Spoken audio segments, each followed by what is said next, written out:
ఇప్పుడు అందరికీ స్ట్రైక్ అయ్యే పేరు ఒకటి, Ajit Doval, the Indian James bond.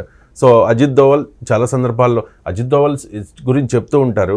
పాకిస్తాన్లో ఒక ఏంటది ఒక బెగ్గర్ వేషంలో, రైట్, బెగ్గర్ అండి, ఒక బెగ్గర్ లాగా ఒక 6 ఏళ్ల పాటు అక్కడ ఉండి అక్కడ వాళ్ళ గుట్టునంతా కూడా భారత్కు చేరవేశారు, రైట్?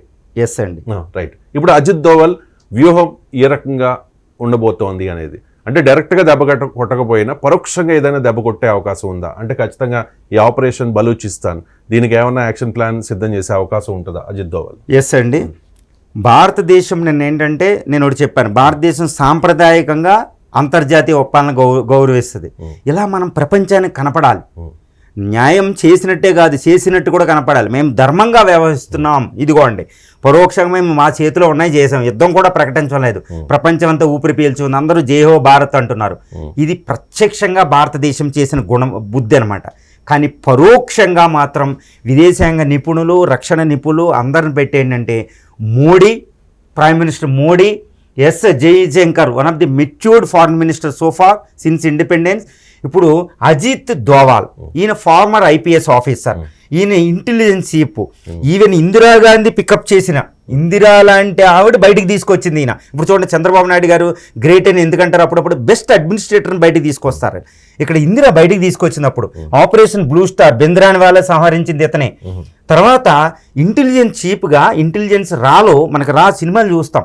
ఒక 5-6 సంవత్సరాల పాటు కరాచీలో బెగ్గరగా నటించి, చూడండి ఎన్ని ఇంటెలిజెన్స్ మూవీస్ ఉంటాయి కదా, నటించి దావుద్ ఇబ్రహీం అక్కడ టెర్రరిస్టులు అన్నీ పట్టుకున్నాడు ఆయన. అందుకే ఈయన పేరు చెబితే చైనాకి పాకిస్తాన్కి దడ. అందుకనే చైనా దగ్గరికి పాకిస్తాన్తో ఏవైనా ఒప్పందాల డిస్కషన్ జరిగితే జయశంకర్ గారు వెళ్ళరు, అజిత్ దోవాల్ గారు వెళ్తూ ఉంటారనమాట. సో ఇప్పుడు ఈయన భారతదేశం ప్రత్యక్షంగా నేను 5 చర్యలు, సింధు నది నీటి ఒప్పందం, కానీ భారతదేశం పరోక్షంగా చేసేది ఏంటో తెలుసండి, మిషన్ బలూచిస్తాన్. బలూచిస్తాన్ పరోక్షంగా చేయాలి, డైరెక్ట్ గా బలూచిస్తాన్ ని సెపరేట్ చేయొచ్చు కదా. ఫర్ ఎగ్జాంపుల్ ఎందుకంటే బంగ్లాదేశ్ సపోర్ట్ విడదీయడంలో బంగ్లాదేశ్కి ఇండియా అప్పుడు ఇందిరా ప్రభుత్వం ఎలా సపోర్ట్ చేసిందో, మరి ఇప్పుడు బలూచిస్తాన్లో కూడా ఆ వ్యతిరేకత ఉంది కదా పాకిస్తాన్ మీద, మమ్మల్ని సెపరేట్ చేయండి అని చెప్పేసి. మరి డైరెక్ట్గా ఎందుకు చేయకూడదు మోదీ? ఇక్కడ ఒకటండి, ఇందిరాగాంధీ కూడా బంగ్లాదేశ్లో ప్రత్యక్షంగా జోక్యం చేసుకోలే. అక్కడ అప్పుడు వరదలు వస్తే వరద సహాయానికి పంపింది. అప్పుడు కూడా పాకిస్తాన్ ఫస్ట్ కరాచీ నుంచి మనం గుజరాత్ మీద అటాక్ చేసిన తర్వాత మనం అటాక్ చేసాం. ఇప్పుడు ఇండియా వెళ్ళి ఫస్ట్ అటాక్ చేయదు. ఇప్పుడు కూడా ప్రత్యక్షంగా వాళ్ళు మనల్ని ఇన్వైట్ చేసిన బలూచిస్తాన్ తీవ్రవాదులు, బలూచిస్తాన్ స్వతంత్ర యోధులు మనల్ని ఇండియా రండి మాకు సహాయం చేయండి అన్న భారతదేశం ప్రత్యక్షంగా వెళ్ళదు. ఎందుకంటే అంతర్జాతీయ సంబంధాలు, అంతర్జాతీయ ఒప్పందాలు ఒప్పుకోవు. భారతదేశం చాలా రెస్పాన్సిబుల్ కంట్రీ. ఇక్కడ ఏంటంటే అందుకే పరోక్షంగా చేయవలసిన అవసరం. ఇప్పుడు పాకిస్తాన్ మనం ఎంత చేసిన టెర్రరిజం ఆపదు. దాన్ని 1971లో ఇందిరా 2 ముక్కలు చేసిన టెర్రరిజం ఆపుతలేదు ఇప్పుడు.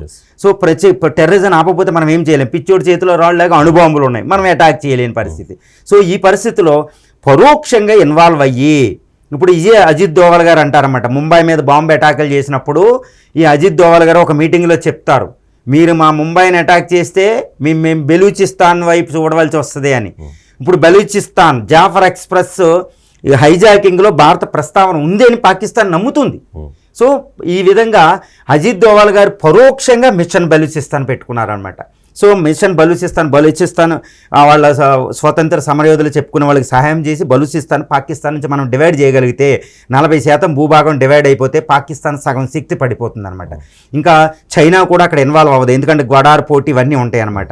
సో చైనా కూడా ఏమీ ఉండదు. ఇంకా పాకిస్తాన్ 2 ముక్కలు అయిపోయింది అనుకోండి, అప్పుడు బంగ్లాదేశ్ లాగా ఇంకొకసారి ఇండియా మీద ధైర్యం చేసే సాహసం చెయ్యదు అనమాట. సో ఈ విధంగా మిషన్ బలూచిస్తాన్ అని పెట్టుకుని, సో మనకి ఇది ఆపేస్తుంది అనమాట. మిషన్ బలూచిస్తాన్ పెట్టుకుని ఇంకా ఎట్టి పరిస్థితుల్లో కాకుండా దాన్ని పరోక్షంగా కూడా దాన్ని జవసత్వాలు తీసేసి దాని సామర్థ్యాన్ని, అంటే భారతదేశం మీద ఈ తీవ్రవాదాన్ని నడిపించే సామర్థ్యాన్ని కూడా తీసేయడానికి పాకిస్తాన్ మీద మనం పరోక్ష యుద్ధం, that is the mission Balochistan. James Bond Ajit Doval రంగంలోకి వెళ్ళినట్టు. రైట్.